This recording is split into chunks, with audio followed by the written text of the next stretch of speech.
Oke, anak ibu kelas 7. Selamat berjumpa kembali nakku ya. Dengan materi pembelajaran IPA terpadu dengan Ibu Aginting. Kabarmu gimana sayang? Sehat kan nak? Ibu harap semua kalian sehat, terutama dalam masa pandemi COVID ini ya nakku ya. Oke, sebelum kita mulai pembelajaran kita berdoa dulu ya nak ya. Kalian ambil sikap untuk berdoa. Oke, kita berdoa dalam nama Bapa dan Putra dan Roh Kudus. Amin. Terima kasih ya Tuhan, kami ucapkan kepadamu pada kesempatan ini, di mana Engkau tetap melindungi kami, terutama dalam pembelajaran kami ini. Ya Bapa, kiranya Engkau senantiasa memberkati setiap pertemuan kami, sehingga apa nanti yang kami terangkan dapat berguna untuk masa depan anak kami. Terima kasih Tuhan, kami datang putramu yang tunggal, Tuhan dan Juru Selamat kami manusia. Amin. Dalam nama Bapa dan Putra dan Roh Kudus. Amin. Nah, jadi materi kita untuk pertemuan kali ini ya nakku ya, tentang klasifikasi benda. Ya, klasifikasi benda. Nah, jadi di mana klasifikasi benda ini dibagi menjadi dua, ya nakku ya, yaitu benda tak hidup atau benda mati, dan benda hidup atau makhluk hidup. Ya, Oke. Nah, klasifikasi benda dibagi di sini ada dua, bisa kamu lihat pada gambar-gambarnya itu. Ada tertera di situ makhluk hidup, ada tumbuhan, gajah, manusia, ular dan lain sebagainya ya. Kemudian tak hidup, bisa kamu lihat meja, mobil, sepatu, tumpukan pasir. Itu benda tak hidup ya nak ya. Nah, kita lihat nakku ya, ciri-ciri untuk makhluk hidup. Yaitu yang pertama memiliki organisasi tingkat sel. Kemudian yang kedua membutuhkan makanan. Kemudian yang ketiga bernapas atau respirasi. Yang keempat mengalami pertumbuhan. Yang kelima mengeluarkan zat sisa atau ekskresi. Kemudian berkembang biak atau reproduksi. Kemudian 7 bergerak. 8 respon terhadap rangsang atau iritabilitas. Kemudian yang ke-9 yaitu memiliki siklus hidup. Ya, jadi inilah ciri-ciri makhluk hidup. Nah, sekarang kita lihat klasifikasi makhluk hidupnya. Di mana klasifikasi maksudnya yaitu proses pengelompokan organisme berdasarkan perbedaan dan persamaannya. Di mana makhluk hidup diklasifikasikan berdasarkan ciri-cirinya, persamaannya, dan juga perbedaannya. Di mana dalam konteks anatomi, morfologi, fisiologi, perilaku, serta hubungan kekerabatan genetiknya. Ya, Oke. Nah, tujuannya mempermudah dalam mempelajari makhluk hidup yang beraneka ragam. Di mana taksonomi adalah ilmu yang mempelajari tentang klasifikasi makhluk hidup, dan taksa artinya tingkatan kelompok dalam sistem klasifikasi. Nah, sekarang kita lihat tingkatan daripada takson, yaitu dimulai daripada kingdom, phylum, kelas, ordo, kemudian family, genus, dan spesies.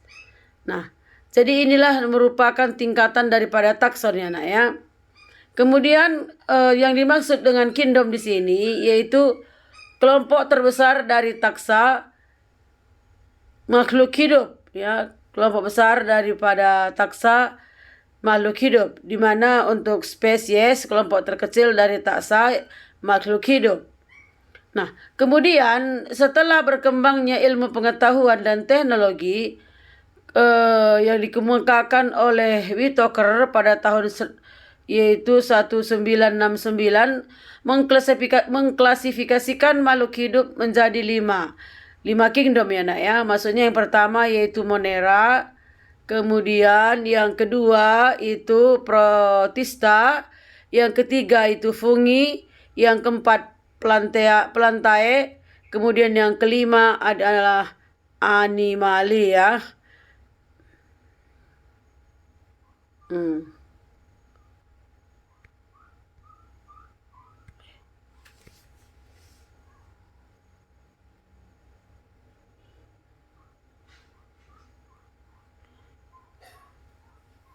Kemudian yang selanjutnya yaitu Monera.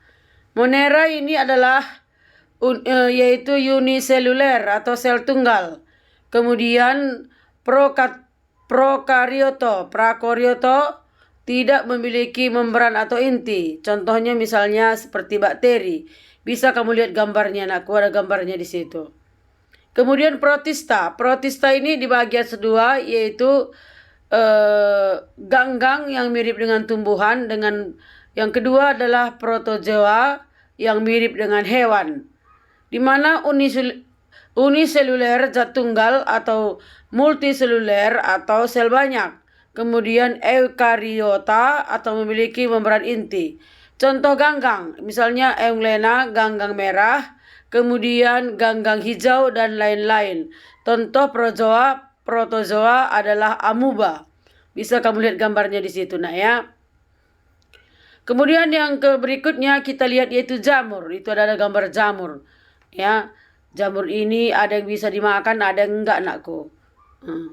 Jadi ada kamu lihat di situ fungi atau jamur, yaitu uniseluler zat sel tunggal, multiseluler adalah sel banyak. Kemudian eukariota memiliki membran inti.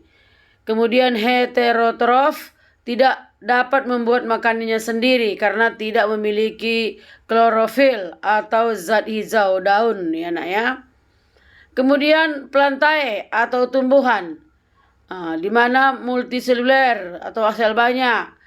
Eukariotanya memiliki membran inti. Kemudian autotrof dapat membuat makanannya sendiri karena memiliki klorofil atau sel hijau daun. Ya. Sekarang kita lihat yaitu animalia atau hewan, di mana multiseluler atau sel banyak, di mana eukariotanya memiliki membran inti. Kemudian heterotrof tidak dapat membuat makanannya sendiri. Nah, sekarang kita lihat sistem penamaan makhluk hidup. Atau ditemukan oleh Carolus Linnaeus, di mana dia terdiri dari dua kata, yaitu kata pertama genus dan kata kedua adalah spesies. Kemudian huruf pertamanya pada nama genus ditulis dengan huruf kapital atau huruf besar. Huruf pertama spesies ditulis dengan huruf kecil.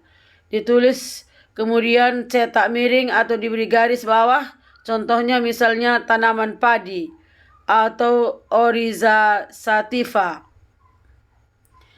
Oke, di sini ada 3 pertanyaan ya yang harus kamu jawab, ya, anakku, ya.